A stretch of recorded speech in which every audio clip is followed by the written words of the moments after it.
J'ai vraiment pris beaucoup de plaisir à travailler avec les SDIS notamment parce que vous êtes hyper compétents, hyper opérationnels et ça motive justement le service météorologique à faire des efforts, à être de plus en plus précis. Vous savez que la science météorologique, on a beaucoup progressé. Hein, et au fur et à mesure qu'on progressait d'ailleurs, on nous demandait de plus en plus des choses précises.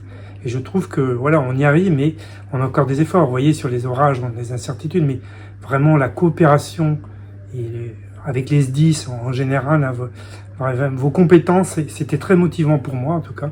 Et j'ai vraiment, j'ai espéré servir à la hauteur de vos engagements. En tout cas, voilà, je trouve que on a mis en place encore vraiment des relations entre les services, tout confondu, hein, que ce soit l'ONF, les sapeurs, etc.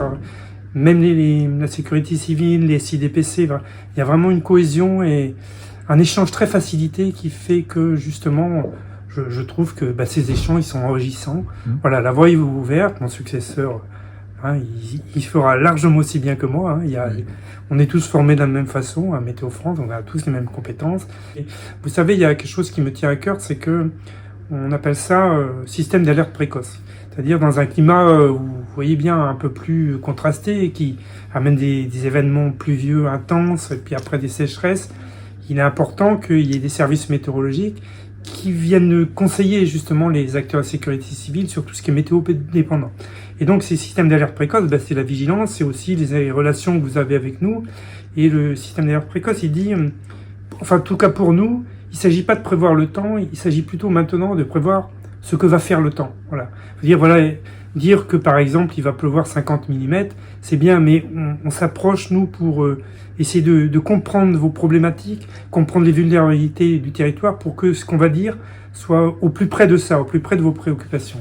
Moi je parle pas de dérèglement climatique parce que je trouve que finalement les règles du climat n'ont pas changé, sauf qu'on met beaucoup d'énergie dedans. Mais par contre, il y a un bouleversement climatique, ça c'est certain. Tout devient plus violent, tout devient plus rapide. Nos modèles numériques, globalement, ils arrivent à simuler ça.